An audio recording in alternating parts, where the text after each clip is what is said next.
अस्सलाम वालेकुम स्टूडेंट्स। मोहम्मद आसिफ फरीद की जानिब से आपको नेशनल कॉमर्स ग्रुप में खुश आमदीद कहते हैं।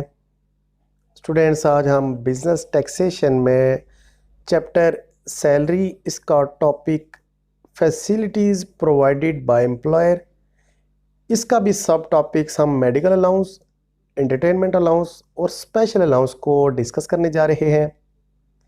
बुक जो हम फॉलो कर रहे हैं यह है मोहम्मद मुअज़्ज़म मुग़ल की, जो कि मोस्टली कॉमर्स के स्टूडेंट्स को कॉमर्स कॉलेज में पढ़ाई जाती है। इस वीडियो से बीकॉम पार्ट 2 के स्टूडेंट्स, बीबीए के स्टूडेंट्स, एमबीए के स्टूडेंट्स बेनिफिट ले सकते हैं। तो स्टूडेंट्स बढ़ते हैं अपने टॉपिक की जानिब और देखते हैं हमारे पास टॉपिक क्या कहता है। सबसे पहले आपके पास मेडिकल चार्जेस, हॉस्पिटल चार्जेस और मेडिकल अलाउंस, ये अगर एम्प्लॉयर अपने एम्प्लॉय को देता है तो वो टैक्सेबल होगी या टैक्सेबल नहीं होगी, देख लेते हैं।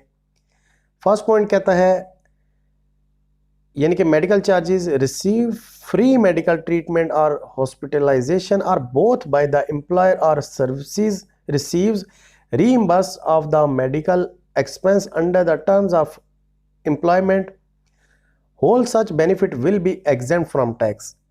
It is necessary, however, that national tax number of the hospital or clinic is provided and employer also certify and attest the medical or hospital bills.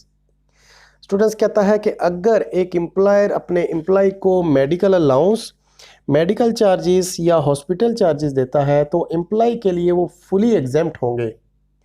जब एक एम्प्लॉय अपना ट्रीटमेंट करवाएगा वो अपने एम्प्लॉयर को एनटीएन नंबर बताएगा, clinic का address बताएगा, हॉस्पिटल का बताएगा, डॉक्यूमेंट्स दिखाएगा और उसके बाद जो एम्प्लॉयर है वो अटेस्ट करेगा कि ये जो मेडिकल फैसिलिटीज़ और मेडिकल अलाउंस इसने लिया है वो करेक्ट है या नहीं है। इसके बाद जो एम्प्लॉय की अमाउंट होगी वो एग्जेम्प्ट हो जाएगी टैक्स से। उसके बाद स्टूडेंट्स हमारे पास दूसरा केस कहता है कि in case where the above mention facilities are not provided for the in the terms of employment any medical allowance given by the employer will be exempt up to 10% of basic salary of employee. अगर तो ये medical allowance वो दे देता है, कोई medical charges hospital charges के नहीं देता, अलाउंस देता है पर मंथ, तो उसका वो 10% जितनी भी बेसिक सैलरी होगी वो उसकी एग्जेम्प्ट हो जाएगी, बाकी 90% जो होगी वो टैक्सेबल होगी। बात को समझने के लिए हम इसकी एक इलस्ट्रेशन सॉल्व करते हैं, आपको मज़ीद क्लियर हो जाएगा। कहता है मिस्टर अफसर एनुअल सैलरी इज़ ₹2,40,000। मिस्टर अफसर की सालाना आमदनी थी 2,40,000 रुपये। His employer also provides him medical allowance ₹5,000 per month. जो एम्प्लॉयर था उसने अपने एम्प्लॉय को 5,000 पर मंथ के हिसाब से मेडिकल अलाउंस दे दिया। Actual medical expense of the mister Afsar during the year 2010 was ₹42,218।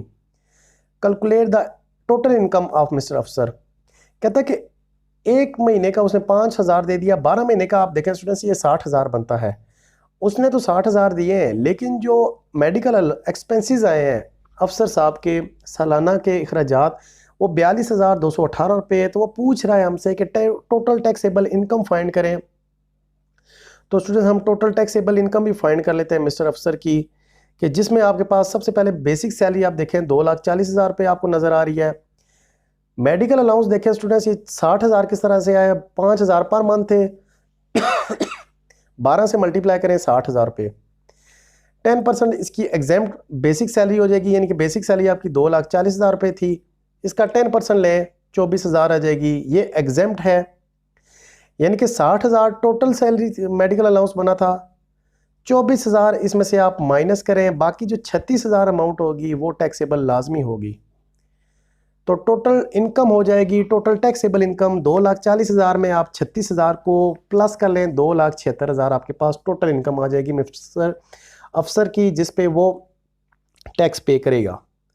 उसके बाद स्टूडेंट्स हमारे पास नेक्स्ट जो है वो है एंटरटेनमेंट। अभी आते हैं कि अगर एक एम्प्लॉयर अपने एम्प्लॉय को एंटरटेनमेंट अलाउंस देता है, फैसिलिटी देता है, तो उसको हम कैसे ट्रीट करते हैं। पहला पॉइंट कहता है actual entertainment expenditure incurred by employ for entertainment on behalf or organisation and then reimburse to him by employ are not taxable. कहता है कि जितने भी एक्सपेंडिचर होंगे जो कि एम्प्लॉय करेगा, वो एम्प्लॉय खुद तो करेगा लेकिन उसको बाद में रीइम्बर्स हो जाएंगे, ये इनके वापस आ जाएंगे एम्प्लॉयर की तरफ से, तो उस पे किसी किस्म का कोई टैक्स अदा नहीं किया जाएगा। ये था पहला पॉइंट। दूसरा पॉइंट कहता है if any employee is provided free tea, coffee etcetera at the office premises during the course of his work, nothing will be added in the total income for employee for tax purpose. एक employee है जिसको काम के दौरान free T दी जाती है, coffee दी जाती है, तो इसका जितना भी खर्चा होगा कॉफ़ी टी का, ये किसी किस्म का भी हम ऐड नहीं करेंगे इसकी टोटल इनकम में, यानी कि ये भी फुली आपके पास एग्जेम्प्ट है। तीसरा कहता है फ्री और subsidize food provided by employee of hotel और रेस्टोरेंट ड्यूरिंग ड्यूटी आवर्स, कि अगर एक एम्प्लॉय है जिसको फ्री सब्सिडाइज फूड मिलता है होटल की जानिब से, तो उस पर भी किसी किस्म का कोई टैक्स अदा नहीं होगा।